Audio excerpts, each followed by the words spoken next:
Psyché. Expérience et éclairage. Bonjour à toutes et à tous, bienvenue sur Psyché. Je m'appelle Angéline Leroux, j'accompagne des personnes qui souhaitent dépasser une difficulté de vie à l'aide de différents outils thérapeutiques. Chaque histoire que j'ai l'occasion d'écouter est unique et porte aussi en elle quelque chose d'universel. Le vécu de ces personnes, c'est peut-être aussi le vôtre.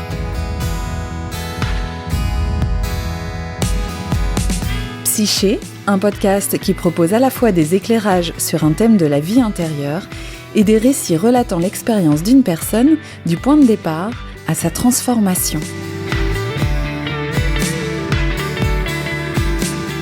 Aujourd'hui, Arnaud, de la crise d'angoisse au sens de la vie. Je reçois Arnaud en consultation parce qu'il fait de plus en plus de crises d'angoisse. Elle se déclenche à des moments auxquels il ne s'attend pas du tout, c'est-à-dire lorsqu'il est tranquille, lorsqu'il conduit, quand il fait ses courses au supermarché, quand il se promène en vacances. En fait, il est pris de panique sans du tout comprendre pourquoi. Il a du mal à respirer, il tremble, il se sent immobilisé et cloué sur place. Il en vient à redouter ces moments-là parce que ça survient dans des moments quotidiens de sa vie et il se sent vraiment handicapé par ces angoisses parce qu'il arrive ni à les gérer ni à les comprendre. Lors de la première consultation, on cherche ensemble en fait à identifier pourquoi son système provoque ces crises d'angoisse. En fait, une difficulté ne se manifeste jamais gratuitement. Elle a toujours une raison d'être, une utilité ou en tout cas un message à faire passer. Et quand je parle de système, j'entends par là le fonctionnement entier de la personne, en fait. C'est-à-dire s'il y a des crises d'angoisse, c'est forcément qu'il y a une part de lui qui juge importante de créer ces crises d'angoisse et qu'elles ont une fonction. Donc Arnaud évoque toutes les choses qu'il fait au quotidien, qu'il vit comme des contraintes pesantes, en fait. C'est-à-dire qu'au travail, il ne s'épanouit plus autant qu'avant. Il a plein de problèmes à gérer. À la maison, il y a encore plein de travaux à faire. Il a l'impression d'être sans cesse en train de devoir faire des choses. Il est tout seul à assumer tout ça parce que sa femme s'occupe aussi d'autres choses. Et en fait, il se sent acculé, plus dans le devoir finalement que dans le plaisir. Donc il me donne comme ça plusieurs exemples de situations où il est tout seul à gérer ou à porter un projet. Donc en fait, il se sent tout seul à porter les choses, exactement comme il le faisait quand il était enfant au sein de sa famille, puisque ça, on l'a abordé aussi. Donc ce qu'on voit là, c'est que Arnaud, il a besoin de soutien, en fait. Donc je lui demande s'il a déjà pensé à déléguer certaines tâches pour libérer du temps pour lui. Et il me dit qu'en fait, non, il y avait même pas pensé, parce que dans sa tête, c'est à lui de le faire, quoi. Et ensuite, je lui demande si... je lui dis, voilà, s'il n'y avait pas toutes ces choses à faire, à quoi vous passeriez votre temps ? Qu'est-ce qui est vraiment important pour vous, en fait ? Et là, il me parle de ses rêves. Des rêves qu'il n'a jamais songé à réaliser parce que il a gardé ça comme un rêve et donc il l'a enfoui au fond de lui. Et donc parmi ces rêves, il y a le fait par exemple, de monter une association pour aider des enfants atteints du même syndrome que sa fille. Il y a aussi conduire une voiture de course, parce que ça c'était un rêve d'enfant. Et puis il a vraiment envie de se remettre à la course à pied, de faire des marathons, enfin des choses comme ça. Et donc il réalise qu'à 50 ans, il est grand temps de vivre un temps de qualité pour lui, quoi, et de se concentrer sur ce qui est vraiment important pour lui. Donc, en lui posant ces questions-là, en fait, j'ai pointé ce qui était fondamental pour lui. Et ces crises, alors, qu'est-ce qu'elles l'obligent à faire finalement ? Parce que c'est ça la question qu'on peut se poser, en quoi elles sont utiles ? Et en fait, ça l'oblige à s'arrêter tout simplement, parce que quand il fait une crise d'angoisse, il peut plus rien faire. Donc il est obligé de se stopper net et de se questionner aussi. Et là, Arnaud me demande, mais pourquoi j'ai ces crises d'angoisse dans des moments où justement je suis détendue ? Je lui dis, c'est très simple, parce que le reste du temps, comme vous contrôlez, vous êtes sous tension, vous êtes en tension, donc vous prenez sur vous. Donc votre corps, il profite des moments où vous vous relâchez pour se faire entendre. Comme ça, vous pouvez pas passer à côté, quoi. Et d'ailleurs, ça fait souvent ça dans les moments de détente. C'est là où les crises apparaissent. Un peu comme quand vous êtes au travail, vous donnez toute votre énergie, vous prenez sur vous alors que vous sentez la fatigue qui s'accumule. Et puis arrive le premier jour des vacances et là, bam, vous tombez malade, le corps se relâche, toutes les tensions remontent et s'extériorisent, soit sous forme de crise d'angoisse, d'épuisement, d'insomnie ou un rhume, que sais-je, une maladie, quoi. Donc Arnaud me donne aussi un autre indice, c'est dans les endroits où il y a beaucoup de monde que les crises se manifestent le plus souvent. Et là, il me demande pourquoi. Alors comme l'inconscient fonctionne par métaphore, par analogie, le fait qu'il y ait trop de monde, en fait, ça fonctionne comme un trop-plein. Et dans un supermarché, c'est pareil, il y a un trop-plein de marchandises. En fait, tout ça, c'est énergétique aussi. C'est-à-dire que Arnaud, il vit comme un trop-plein toutes les activités qu'il se doit de faire, alors qu'il en a pas vraiment envie, ou qu'en tout cas, ça a perdu du sens pour lui. Et quand il est confronté à nouveau à une sorte de trop-plein, donc trop de monde, trop de bruit, trop de biens de consommation, c'est un peu comme la goutte qui fait déborder le vase, et là, son corps dit stop. Donc là, Arnaud, il comprend mieux que son corps, en fait, il est tout entier à son service, et il est pas contre lui. Et que ces crises d'angoisse, c'est plutôt un signal qu'il doit prendre en compte d'abord et décrypter ensuite. Je sens chez Arnaud des émotions enfouies qu'il n'exprime pas. Et en fait, il me dit que, en effet, il ne s'autorise pas à exprimer ses émotions et qu'en tout cas, il sait pas toujours comment les utiliser. Donc, il prend sur lui et il continue la tête dans le guidon, quoi.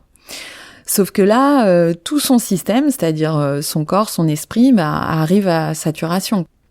Donc à la fin de cette première séance, Arnaud, il a pu mettre du sens en fait sur ce qui lui arrive, de comprendre que les crises d'angoisse, c'est pas là pour rien, que c'est là pour lui envoyer un message, que ça peut être intéressant de savoir les décrypter. Donc là, il sait maintenant ce qu'il a à faire, c'est-à-dire mettre son énergie dans ce qui est important pour lui, dans ce qui fait sens pour lui. Il a plus le temps de perdre son temps. Là, il a 50 ans et voilà, faut qu'il se mette à s'écouter. Donc là, on envisage plusieurs choses. D'abord de déléguer certaines tâches. Donc, il a pensé, par exemple, à faire appel à ses amis pour avoir un coup de main pour finir les travaux de la maison. Et demander de l'aide, c'est aussi permettre aux autres d'avoir le plaisir de contribuer à votre bien-être, hein. Ça resserre les liens, on partage, on s'entraide, c'est vraiment important. Deuxième action à entreprendre, c'est commencer à se renseigner sur les courses automobiles. Parce que là, il y a des packs découvertes pour faire un tour de voiture sur circuit. Donc, pourquoi pas commencer par ça, hein. C'est facile à réaliser, c'est relativement abordable. Et surtout, c'est important pour Arnaud, en fait, de renouer avec ses désirs d'enfant. Avec les frissons, la découverte, le jeu, le plaisir en tout cas. Parce que là, Arnaud, il est pas assez dans le plaisir de la vie, il savoure pas ce qu'il vit. Donc forcément, il a pas d'énergie, quoi. Renouer avec le plaisir et avec la joie, c'est ça qui nous donne de l'énergie. Donc quand on vit une vie où il y a pas assez de plaisir, pas assez de contentement, de satisfaction, après on est à plat en fait, hein. Et quand on a de l'énergie, quand on a de l'entrain pour faire ce qui nous plaît, on a aussi de l'entrain pour faire ce qui nous plaît moins. Donc, c'est plus vu comme des contraintes insupportables. Et enfin, troisième action à mettre en place, c'est de commencer à se pencher sérieusement sur l'association qu'il aimerait monter. Lors de la deuxième consultation, donc plusieurs semaines se sont écoulées, et donc Arnaud me dit qu'il se sent beaucoup mieux, que les crises d'angoisse se sont espacées, mais qu'il y en a encore.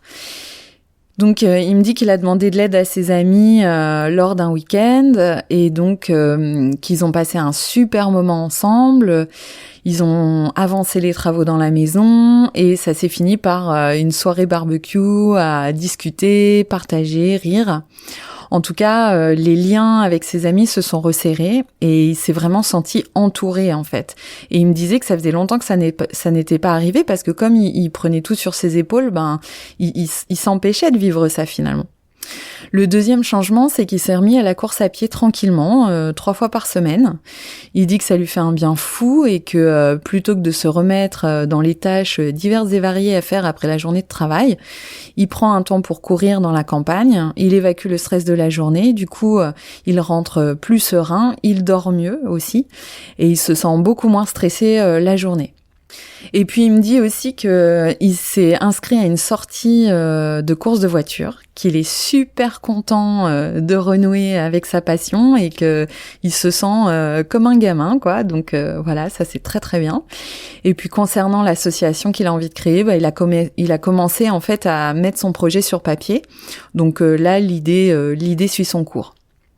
Donc l'objet de cette deuxième séance, ça va être d'apprendre à Arnaud une technique toute simple pour évacuer le stress au cas où une crise d'angoisse ferait sa réapparition. Parce qu'il est évident que tant qu'Arnaud n'a pas évacué le trop-plein qu'il a accumulé pendant plusieurs années, tant qu'il n'a pas mis en place un mode de vie plus en accord avec ses envies profondes, c'est sûr que ces crises, elles peuvent réapparaître et ça, il le sait pertinemment.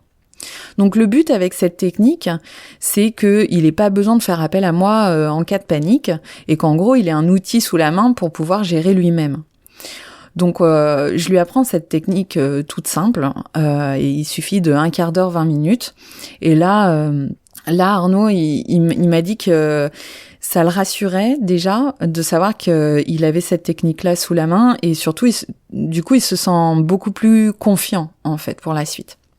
Donc on a fait que 2 séances ensemble, mais j'ai eu le plaisir de recevoir un SMS 6 mois plus tard. Et là, Arnaud m'annonce en fait de bonnes nouvelles. Il me dit que ses crises ont disparu. Il me dit qu'il se sent beaucoup plus en accord avec lui-même. Donc j'étais super contente pour lui.